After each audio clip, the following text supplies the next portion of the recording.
poor blacksmith saved a dying stranger and fed him for months. Days later, he returned as Alpha King. The hammer struck the anvil with a rhythm that had become as natural as breathing to Thomas Blackwell. Each blow sent sparks dancing into the dim morning air of his modest forge, located on the outskirts of a small village in the rolling hills of northern England. The year was 1347, and life had never been easy for a blacksmith with more heart than coin. Thomas wiped the sweat from his brow with a soot-stained cloth, his calloused hands trembling slightly, not from the weight of the hammer, but from hunger. He hadn't eaten a proper meal in 3 days, saving what little bread and cheese he had for his daughter, Emma, who was recovering from a fever. The forge's earnings had dwindled to almost nothing as the harsh winter kept travelers off the roads and villagers too poor to afford repairs. The workshop itself was a testament to years of struggle and perseverance. The roof leaked in 2 places, patched with whatever scraps of wood Thomas could find. The walls were blackened with soot from countless fires, and the tools hanging on the walls were worn, but meticulously maintained. This forge had belonged to his father, and his father before him, and Thomas had sworn on his deathbed that he would keep it running no matter what hardships came his way. As he set down his tools to catch his breath, a sound outside caught his attention, a low, pained groan that seemed to come from the direction of the forest path. Thomas hesitated, glancing at the half-finished horseshoe on his anvil, then at the dying embers of his forge. But the sound came again, weaker this time, and something in his chest tightened. Before we continue with Thomas's fateful decision, if you're enjoying this story, please subscribe to the channel and leave a comment telling us where you're watching from. Now, let's see what Thomas discovered. He stepped out into the cold morning air, his breath forming small clouds before him. The dirt path leading to his forge was empty, except for a crumpled figure lying face down near the edge of the woods. Thomas's heart hammered as he approached, his boots crunching on the frost-covered ground. The morning mist clung to the earth like a shroud, making the scene before him seem almost otherworldly.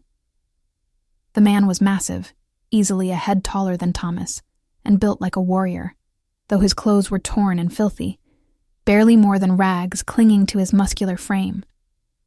Blood had dried in dark patches across his back and side, and his face, partially obscured by matted dark hair and a thick beard, was pale as death itself. His breathing was shallow, each breath seeming to cost him tremendous effort. "Sir, can you hear me?" Thomas knelt beside him, pressing 2 fingers against the man's neck. A faint pulse fluttered beneath the cold skin. He was alive, but barely. Thomas could see now that the injuries were extensive. Deep gashes that looked like sword wounds, bruises covering nearly every visible inch of skin, and what appeared to be burn marks on his wrists and ankles. Thomas looked back at his forge, then at the stranger. Every practical thought in his mind screamed at him to walk away. He had nothing to spare. No food, no medicine, barely enough firewood to keep his own home warm. Taking in this stranger could mean the difference between survival and starvation for his own family. The village priest had warned him just last week that his charitable nature would be his undoing, that he couldn't save everyone. But Thomas had never been a practical man when it comes to matters of life and death. His late wife, Margaret, had always said it was both his greatest strength and his most dangerous weakness. She had died 3 years ago from a fever they couldn't afford to treat properly, and Thomas had sworn then that he would never let someone die for lack of help if he could prevent it. With considerable effort, he managed to drag the unconscious man into his small workshop adjacent to the forge. The stranger was heavy, his dead weight making Thomas's muscles scream in protest. He laid him on a pile of old blankets in the corner, the only soft surface available, and began the careful work of cleaning his wounds. The injuries were severe. Deep cuts that spoke of blades and violence, bruises that had turned purple and black, and what looked like the remnants of shackle marks around his wrists and ankles. This man had been a prisoner, Thomas realized, and had either escaped or been left for dead. The wounds were days old, infected, and festering, and Thomas knew that without immediate care, this stranger would not survive another night. "What trouble have you brought to my door?" Thomas muttered, but his hands remained gentle as he cleaned and bandaged what he could, with strips torn from his own spare shirt. He heated water over the forge fire, adding what few herbs he had left from Margaret's old medicine chest: yarrow for the bleeding, comfrey for the wounds, and willow bark for the fever he knew would come. Emma appeared in the doorway, her small face pale and drawn from her own recent illness. At 7 years old, she had already seen more hardship than most children twice her age. "Papa? Who is that man?" "I don't know yet, little bird," Thomas replied, his voice gentle. "But he needs our help. Can you fetch me more clean water from the well?" The girl nodded solemnly and disappeared, her footsteps light on the packed earth floor. Thomas continued his work, carefully stitching the worst of the wounds with thread meant for mending clothes. It wasn't ideal, but it was all he had. The stranger didn't wake, didn't even flinch as the needle pierced his skin, and Thomas worried that he might already be too far gone. For 3 days, the stranger drifted in and out of consciousness, burning with fever. Thomas sat with him during the nights, pressing cool cloths to his forehead and forcing water between his cracked lips. He mixed what medicines he could from the dwindling supplies, praying they would be enough. Emma helped during the days, her small hands surprisingly steady as she changed bandages and kept watch while Thomas worked the forge to earn what little money he could. The village began to talk. Old Widow Hartley stopped by on the second day, her sharp eyes taking in the stranger lying in the corner. "You're a fool, Thomas Blackwell," she said, not unkindly. "That man could be anyone. A criminal, a deserter, a murderer. And here you are, feeding him when your own daughter looks like a ghost." "He's a human being in need, Mistress Hartley," Thomas replied quietly, hammering out a nail for the carpenter's order. "I can't turn away from that." "Your wife would have had more sense," the widow said, shaking her head. God rest her soul, Margaret knew when to be practical. Thomas's jaw tightened, but he didn't respond. The widow meant well, he knew, but she hadn't understood Margaret any better than she understood him. Margaret had been the one who taught him that compassion wasn't about convenience.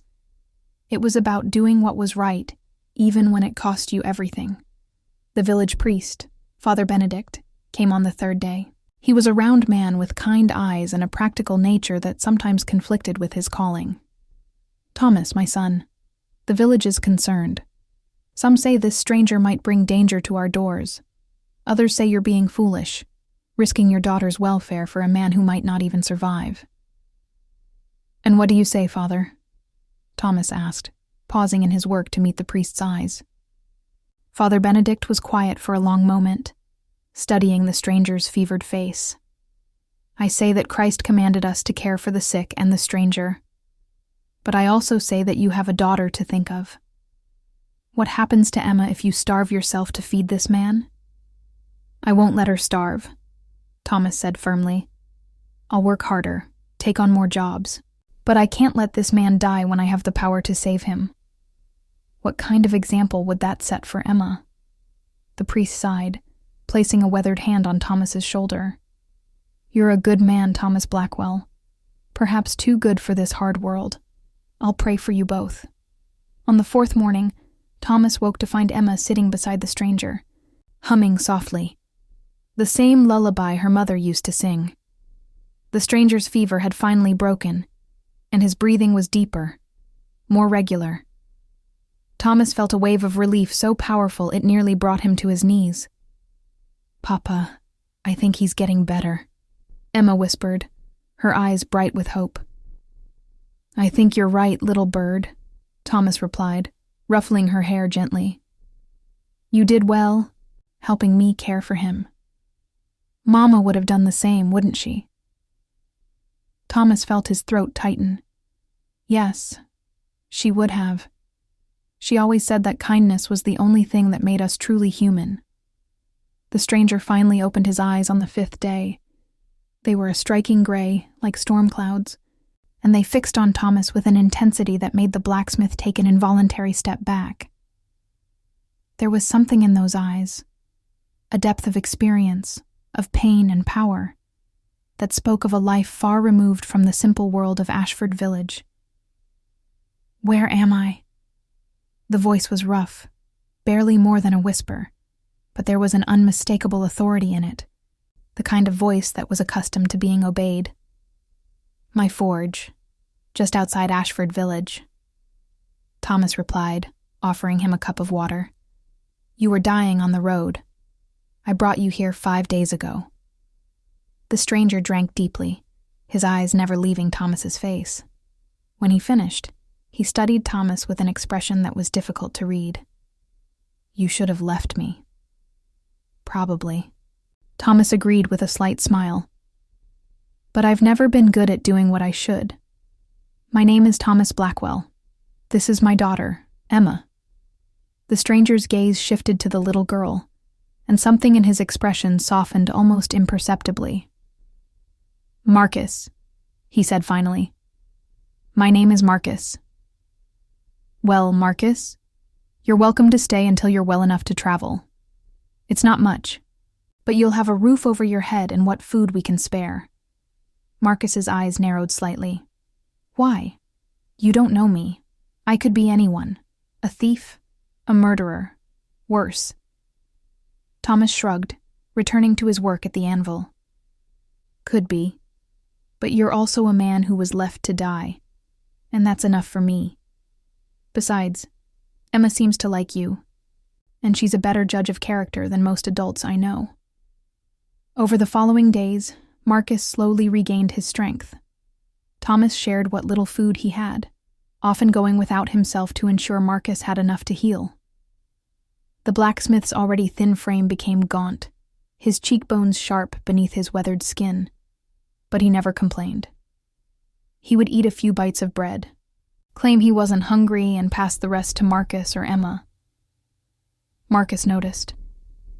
He said nothing at first, but Thomas would sometimes catch him staring with an expression that was difficult to read, something between gratitude, pain, and what might have been shame. The stranger was clearly not accustomed to being dependent on anyone, and the situation seemed to weigh heavily on him. As the days turned into weeks, Marcus began to move around more, though his injuries still pained him. He watched Thomas work with an intensity that suggested he was analyzing every movement, every technique. One morning, about 2 weeks after he'd woken, Marcus approached the forge where Thomas was struggling with a particularly difficult piece of metalwork. "You're holding the hammer wrong," Marcus said quietly. Thomas paused, looking up in surprise. "I've been doing this for 20 years. "And you've been doing it wrong for 20 years, Marcus replied, but there was no mockery in his tone. "May I?" Thomas handed over the hammer, curious. Marcus took it, adjusted his grip, and struck the metal with a precision that made Thomas's eyes widen. The blow was perfectly placed, perfectly weighted, and the metal responded as if it were clay in the hands of a master sculptor. "Where did you learn to do that?" Thomas asked, amazed. "In another life," Marcus replied, his jaw tight. He continued working, and Thomas watched in fascination as the stranger shaped the metal with an expertise that far exceeded his own. When Marcus finally set down the hammer, the piece was perfect, better than anything Thomas had produced in months. "You're not just a warrior, are you?" Thomas said slowly. "You've been trained in metalwork, trained well." Marcus didn't answer directly. "I've had many teachers. Some taught me to fight, others taught me to create. Both skills have their place." From that day forward, Marcus began to help around the forge. Despite his lingering injuries, he proved surprisingly skilled with all aspects of metalwork, his hands moving with a precision that spoke of training far beyond what a common man would have. He could shape iron as easily as copper, could judge the temperature of the forge fire by sound alone, and new techniques for tempering steel that Thomas had never encountered.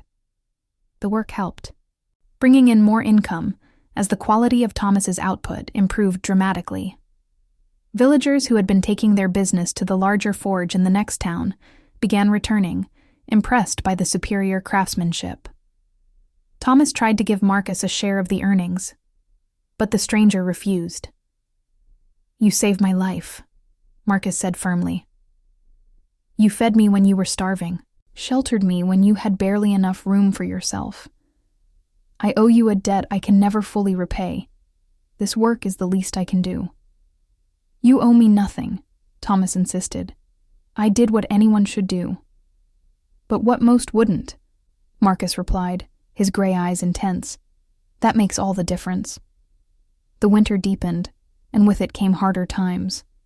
The village had little to spare, and Thomas's charity toward the stranger had not gone unnoticed. Some whispered that he was a fool, feeding a vagrant when his own daughter looked like a ghost.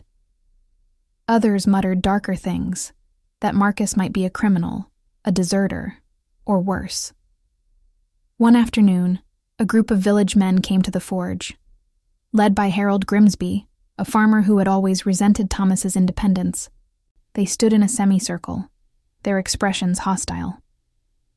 "We want to know who this stranger is," Grimsby said, his arms crossed over his broad chest. "He appears out of nowhere, half dead, and you take him in without question. For all we know, he could be bringing danger to our village." Marcus, who had been working at the far end of the forge, straightened slowly. Even weakened by his injuries, there was something about his bearing that made the men take an unconscious step back. His eyes swept over them with a coldness that made the air seem to drop several degrees. "I am no danger to anyone here," Marcus said, his voice quiet but carrying an edge of steel. "I was attacked on the road, left for dead. Thomas Blackwell showed me mercy. That is all you need to know." "That's not good enough," Grimsby blustered, though his voice lacked conviction. "We have a right to know." "You have a right to nothing," Marcus interrupted, and now there was no mistaking the authority in his voice. "This man saved my life at great cost to himself. He has shown more honor and courage than any of you standing here. If you have a problem with his choices, you answer to me." The men exchanged uncertain glances. There was something about Marcus, the way he stood, the way he spoke, the absolute certainty in his bearing, that suggested he was far more than he appeared. They left shortly after, muttering among themselves, but they didn't return. Thomas, who had been watching the exchange with concern, approached Marcus carefully. "You didn't need to do that. I can handle the villagers." "They were questioning your judgment," Marcus said, his expression softening slightly. "After everything you've done for me, I won't stand by and let them disrespect you."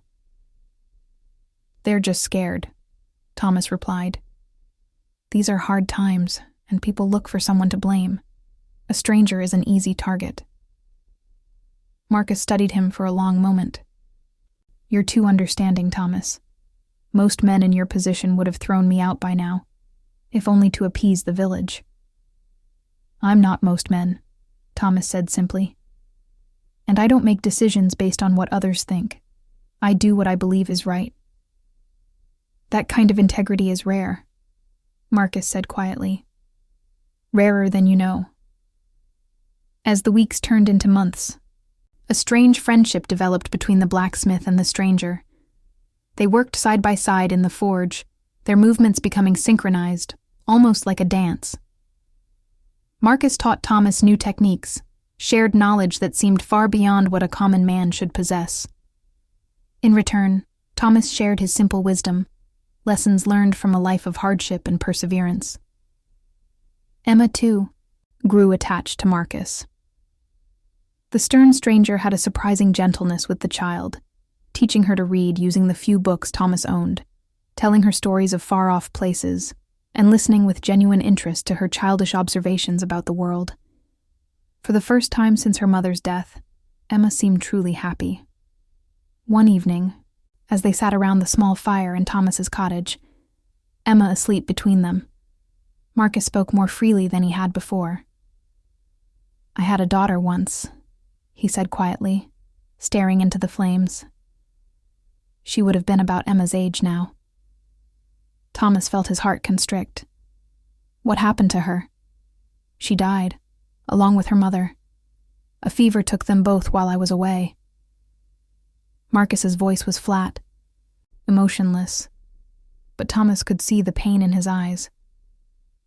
"I wasn't there when they needed me most." "I'm sorry," Thomas said, and meant it. "I lost my wife to fever 3 years ago. I know that pain. Yet you still have Emma.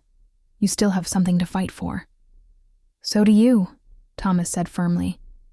"Whatever you lost, whatever brought you to that road where I found you, you're still alive." "Marcus, that means something. That means you have a purpose yet to fulfill."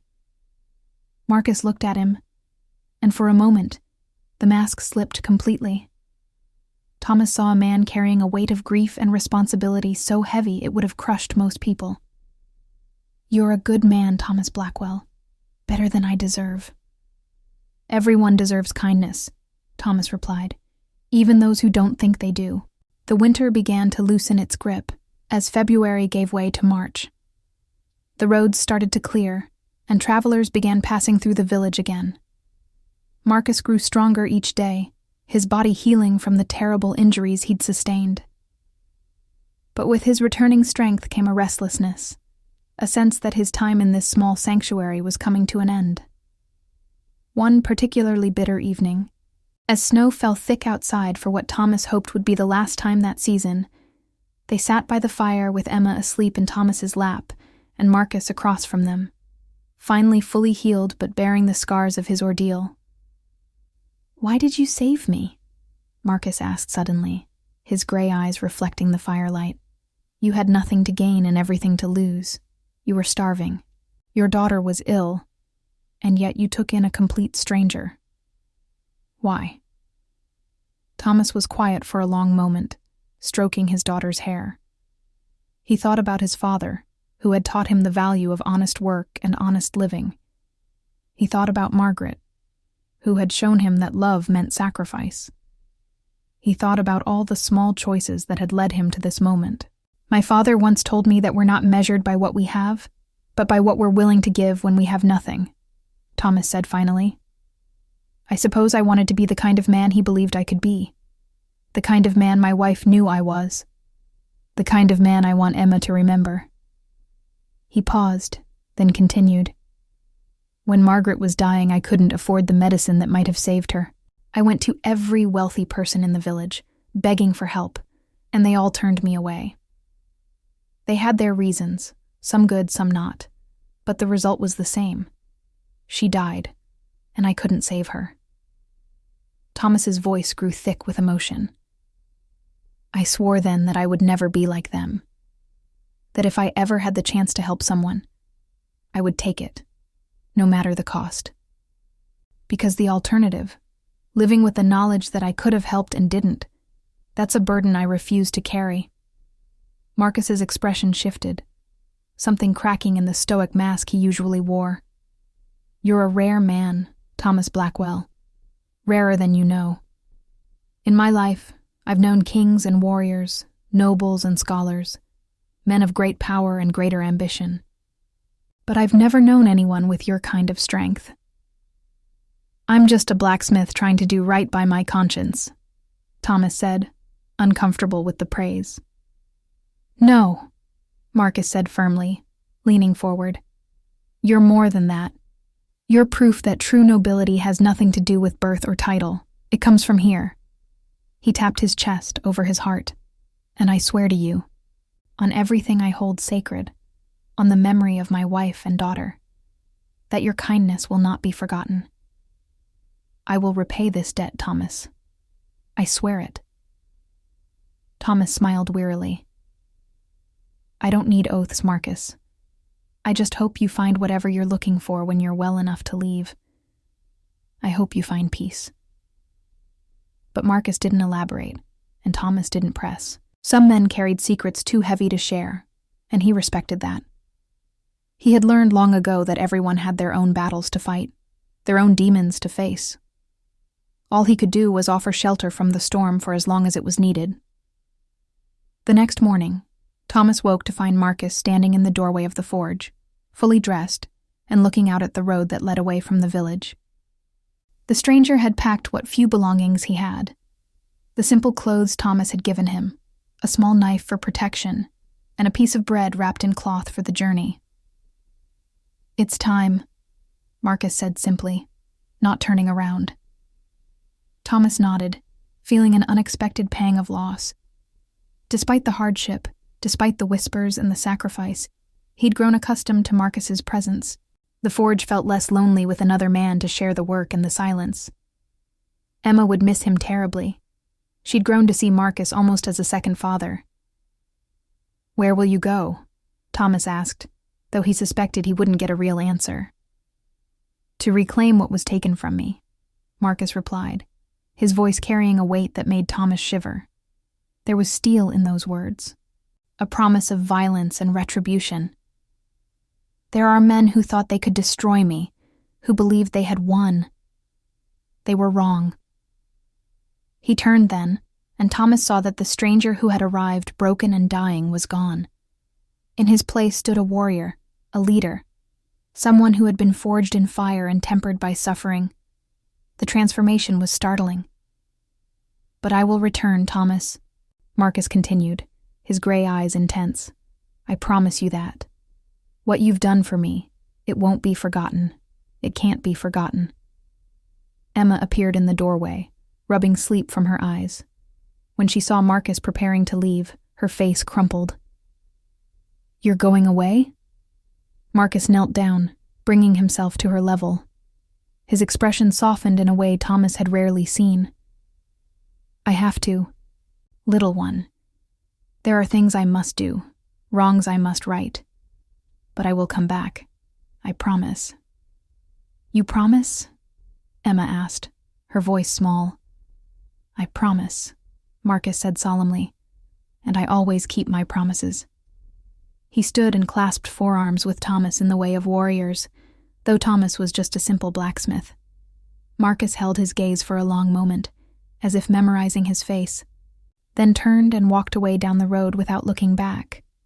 His stride was confident, purposeful, the walk of a man who knew exactly where he was going and what he would do when he got there. Thomas and Emma stood in the doorway, watching until Marcus's figure disappeared into the distance. The morning mist swallowed him up, and it was as if he had never been there at all. "Will we really see him again, Papa?" Emma asked, slipping her small hand into his.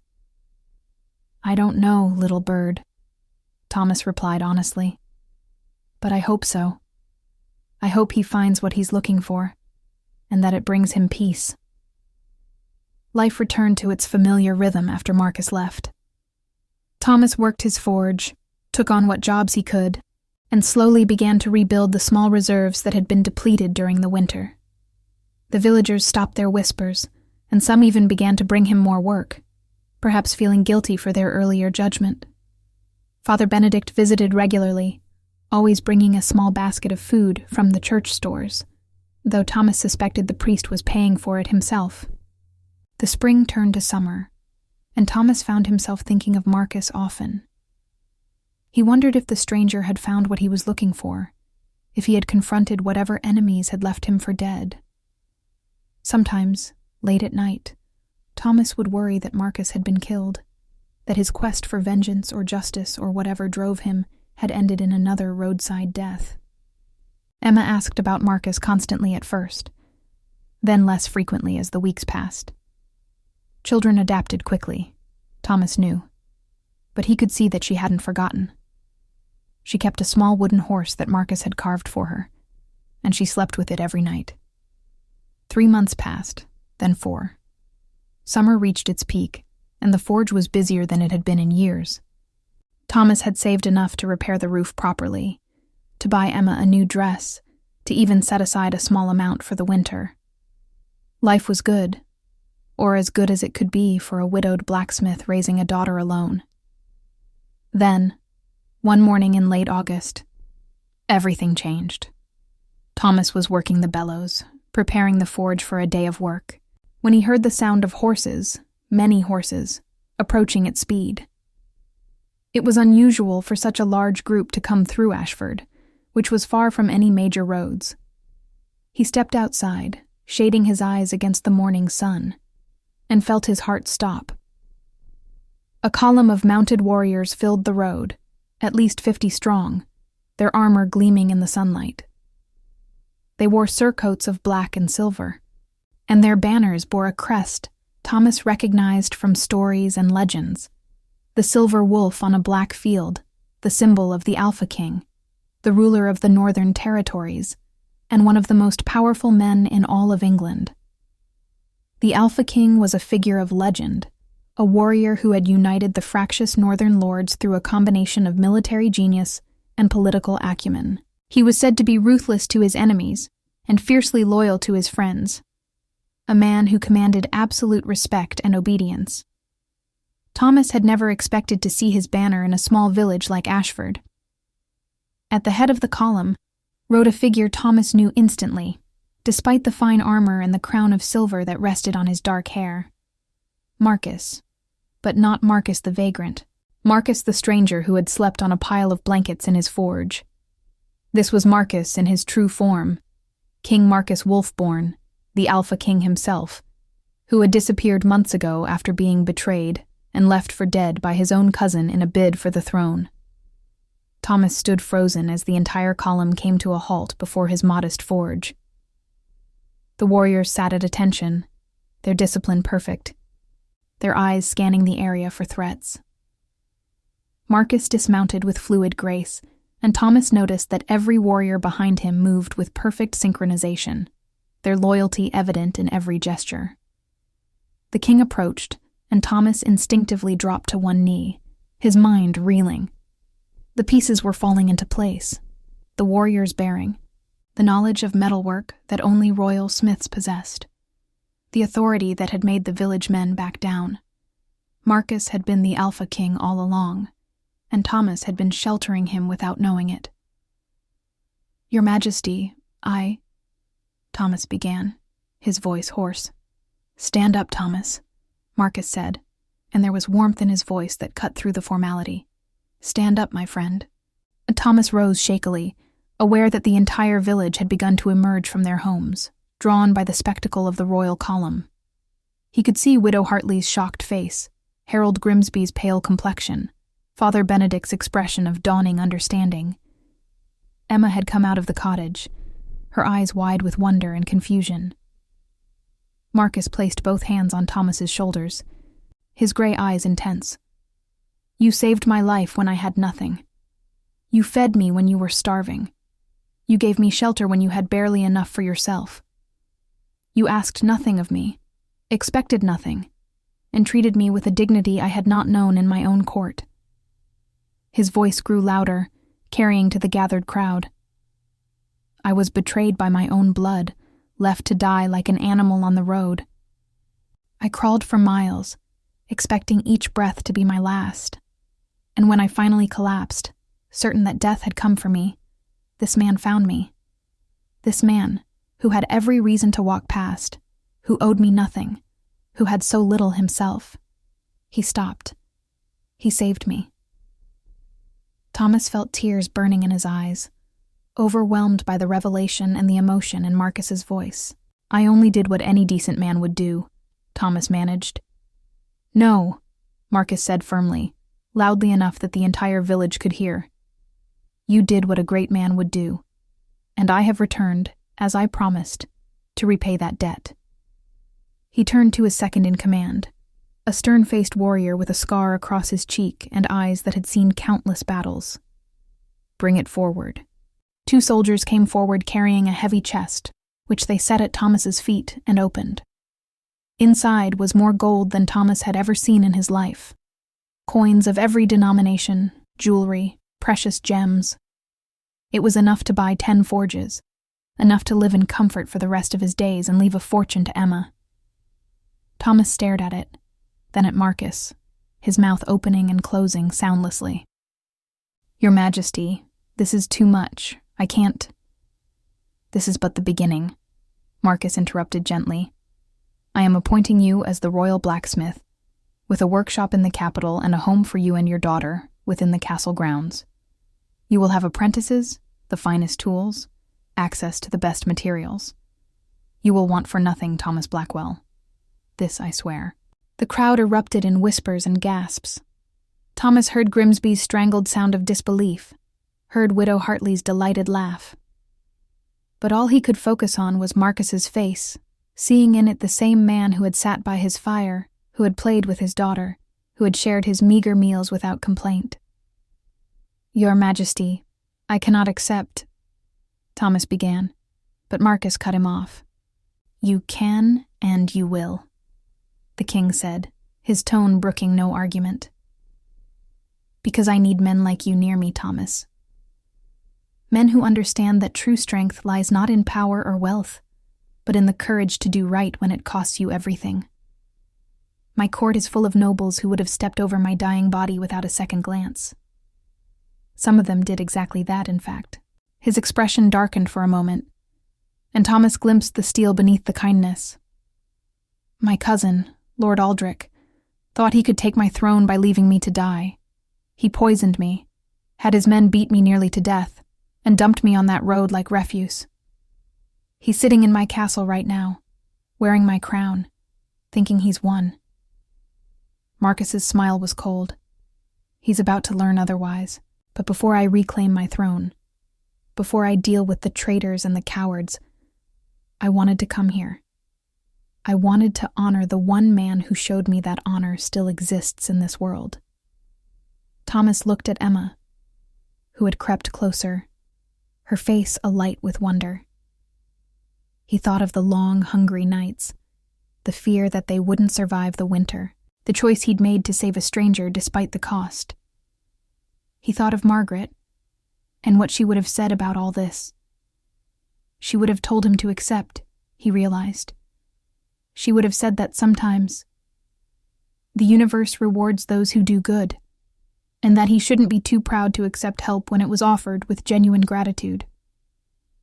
"I don't know how to be a royal anything," Thomas said finally, honestly. "I'm just a blacksmith. I don't know court manners or politics or any of that."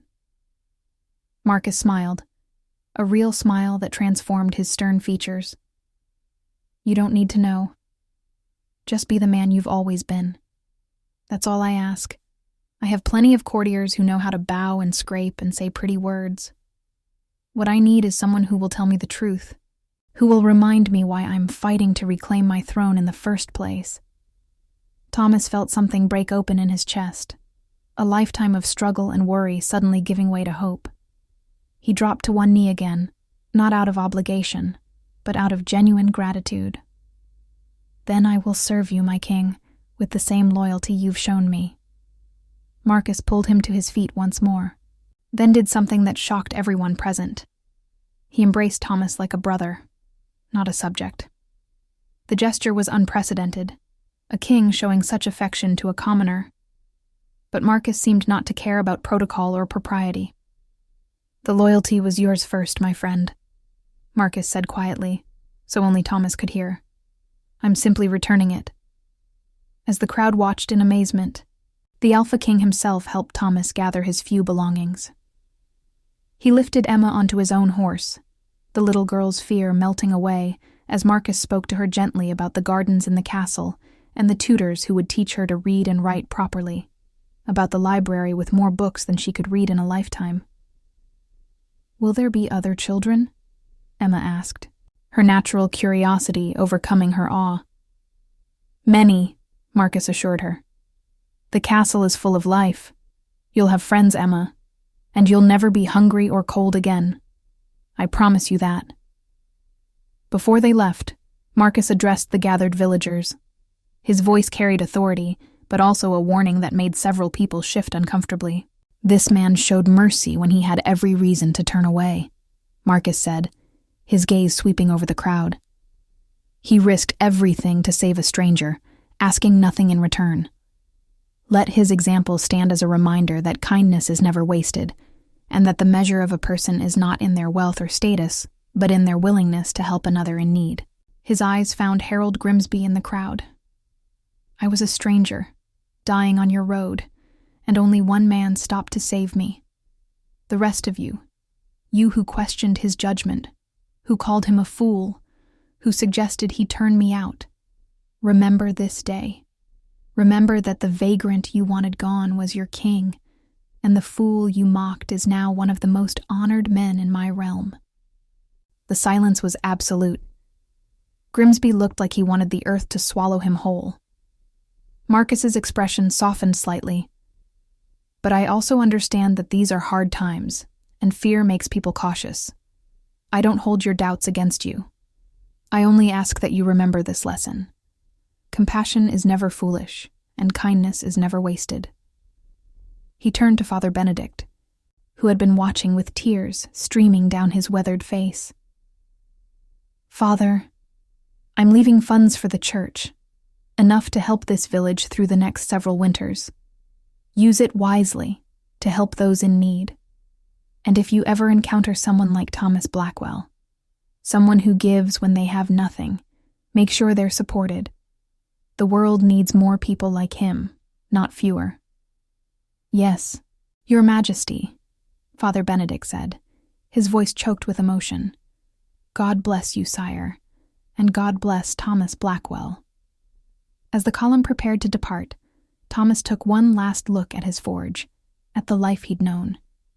It had been hard, often brutal, but it had been honest. And that honesty, that simple choice to do right, had changed everything. The forge itself would be cared for, Marcus had assured him. A young apprentice from the next village would take it over, with instructions that it should always serve those in need, regardless of their ability to pay. Above its door, a plaque would be placed bearing simple words that Marcus himself had composed. Here, a blacksmith chose kindness over comfort and changed the fate of a kingdom. Are you ready?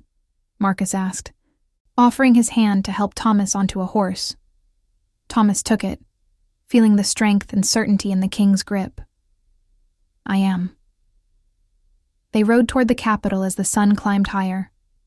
Thomas on a fine horse beside the king, Emma secure in the arms of a trusted guard, who entertained her with stories of castle life and the chest of gold loaded onto a wagon behind them. The poor blacksmith who had saved a dying stranger had become something more, not because of the gold or the title, but because his kindness had forged a bond stronger than any metal he'd ever worked. The journey to the capital took 3 days. Along the way, Marcus told Thomas the full story of his betrayal. His cousin Aldrich had been plotting for years, gathering support among the more ambitious nobles, promising them lands and titles in exchange for their loyalty. When the time was right, Aldrich had struck. Poison in Marcus's wine at a feast, then a beating that left him barely alive, and finally, dumping him on a remote road to die. He made one mistake, Marcus said as they rode.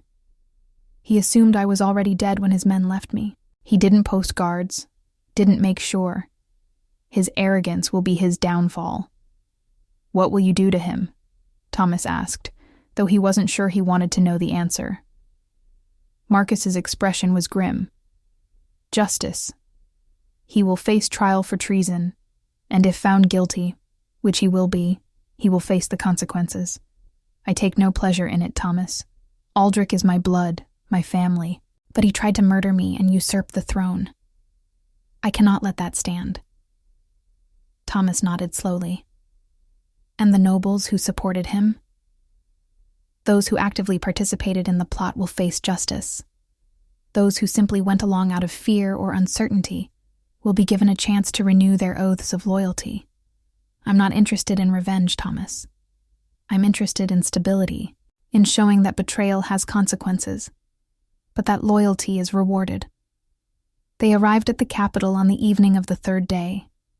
The city was massive, larger than anything Thomas had ever imagined.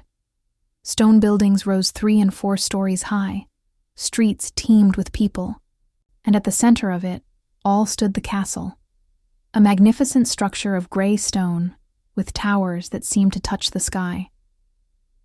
As they approached the castle gates, Marcus sent riders ahead to announce his return.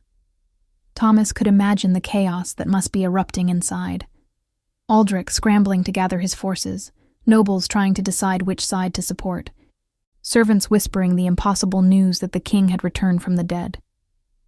"Stay close to me," Marcus told Thomas as they entered the castle courtyard. "Things may get dangerous." But the confrontation, when it came, was almost anticlimactic. Aldrich, faced with Marcus's return and the loyal warriors who had never stopped searching for their king, surrendered without a fight. He was a handsome man, Thomas noted, with Marcus's gray eyes, but without the strength behind them. He looked at his cousin with a mixture of fear and something that might have been regret. "I thought you were dead," Aldrich said, his voice shaking. You thought you could take what wasn't yours," Marcus interrupted coldly.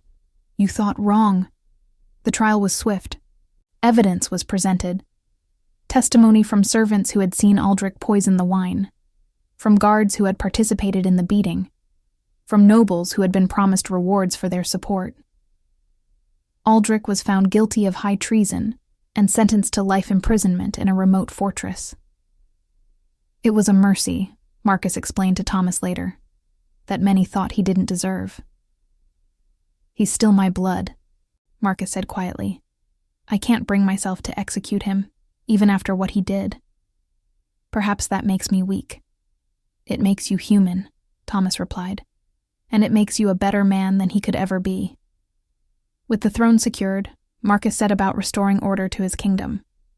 And true to his word, he installed Thomas as the royal blacksmith, with a workshop that made the forge in Ashford look like a child's toy. Thomas had apprentices, the finest tools money could buy, and access to materials he'd only dreamed of. But more than that, Marcus made Thomas his advisor. The blacksmith found himself sitting in council meetings, listening to nobles debate policy and strategy. At first, he felt completely out of place, certain that everyone was wondering what a simple blacksmith was doing among lords and ladies. Then Marcus would turn to him and ask, "What do you think, Thomas?" And Thomas would give his honest opinion, drawing on a lifetime of practical experience and common sense. To his surprise, his advice was often the most valuable in the room, precisely because it came from a perspective the nobles had never considered. Emma thrived in the castle. She was given tutors who taught her to read and write, to do mathematics and history. She made friends with the children of nobles and servants alike, her natural kindness making her beloved by everyone she met. Marcus took a personal interest in her education, often stopping by to see how she was progressing. "She reminds me of my daughter," Marcus confided to Thomas one evening. "The same curiosity, the same gentle heart. Thank you for letting me be part of her life." "You saved us," Thomas replied. "You gave us a future we never could have had. I should be thanking you." "We saved each other," Marcus said simply. "You gave me back my life when I had lost everything. You reminded me why I wanted to be king in the first place, not for power or glory, but to protect people like you and Emma. To create a kingdom where kindness is valued as highly as strength." The months turned into years. Thomas became one of Marcus's most trusted advisors, known throughout the kingdom as the man who had saved the king's life.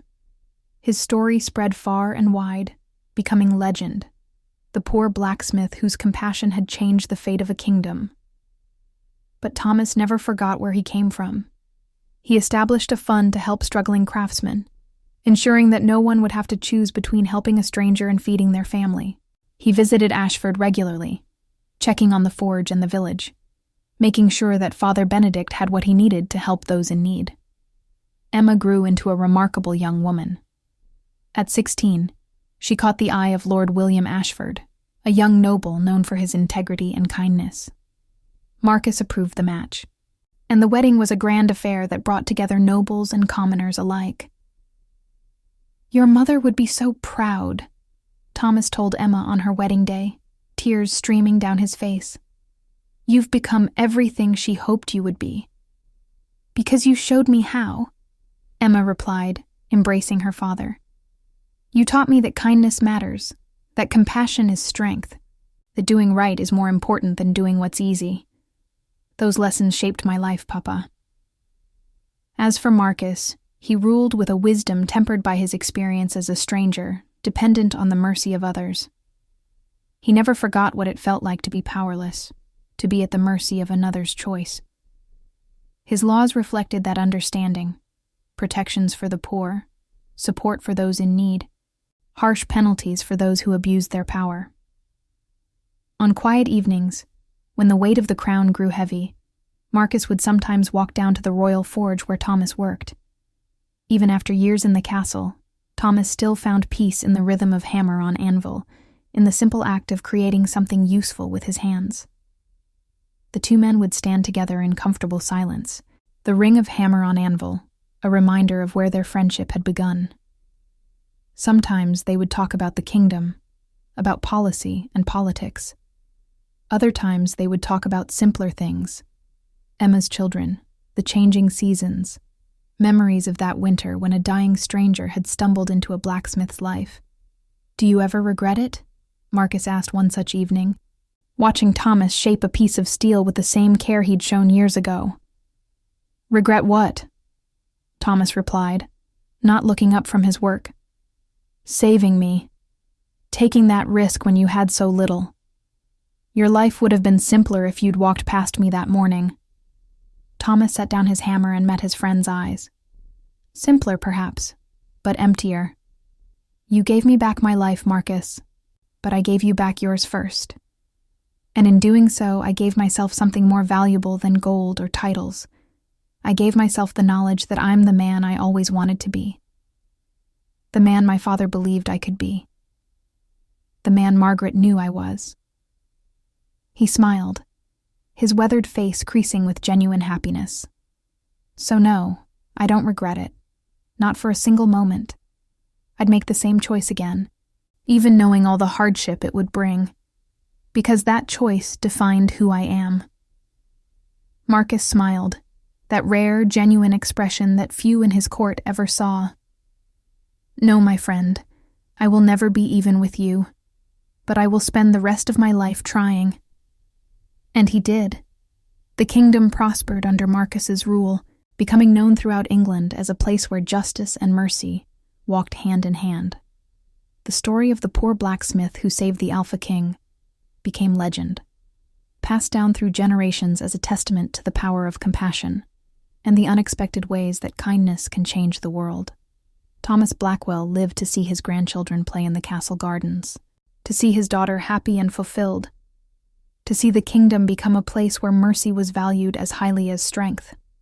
He lived to see the forge in Ashford become a symbol of hope, where young craftsmen came to learn not just metalwork, but the values that Thomas had embodied: integrity, compassion, and the courage to do right even when it cost everything. And when he finally passed, many years later, with Marcus holding his hand and Emma weeping at his bedside, surrounded by grandchildren and friends, and the life he had built through simple kindness, his last words were simple: "I did right by my conscience." And he had. In every way that mattered, he had. The funeral of Thomas Blackwell was attended by thousands, nobles and commoners alike, all coming to pay respects to the man who had reminded them that true nobility had nothing to do with birth or title. King Marcus himself carried the casket, along with 5 other men whose lives Thomas had touched. Father Benedict, now elderly but still serving his village, the young blacksmith who had taken over the Ashford forge, Lord William Ashford, Thomas's son-in-law, and 2 of Marcus's most trusted warriors who had been inspired by Thomas's example to lives of service. The entire kingdom mourned the loss of a man who had been, in the truest sense, a king among men. Above his grave in the royal cemetery, an honor reserved for the greatest servants of the crown, Marcus placed a monument bearing the image of a hammer and anvil, and beneath it, words that captured the essence of the man. "Here lies Thomas Blackwell, who taught a king what it means to be human, and showed a kingdom that the greatest power lies not in the sword, but in the courage to show mercy when it cost you everything. Years later, when Marcus himself was old and preparing to pass the crown to his nephew, a good man who had been raised on the story of Thomas Blackwell, he would visit that grave and speak to his old friend. "I kept my promise," Marcus would say, his voice carrying the weight of decades. "I built the kingdom you believed could exist, a place where kindness matters, where compassion is strength, where people like you are honored above those born to privilege. It's not perfect, nothing ever is, but it's better. Because of you, it's better." And in the quiet of the cemetery, with the wind rustling through the trees and the sun setting over the castle walls, Marcus would remember a cold winter morning when he had been dying on a road, and a simple blacksmith had made a choice that changed everything. That choice had saved a king. But more than that, it had saved a kingdom, showing that the greatest power in the world wasn't strength or wealth or even wisdom. It was the simple, profound courage to care for another human being when you had every reason not to. That was Thomas Blackwell's legacy, and it would endure long after kings and kingdoms had turned to dust.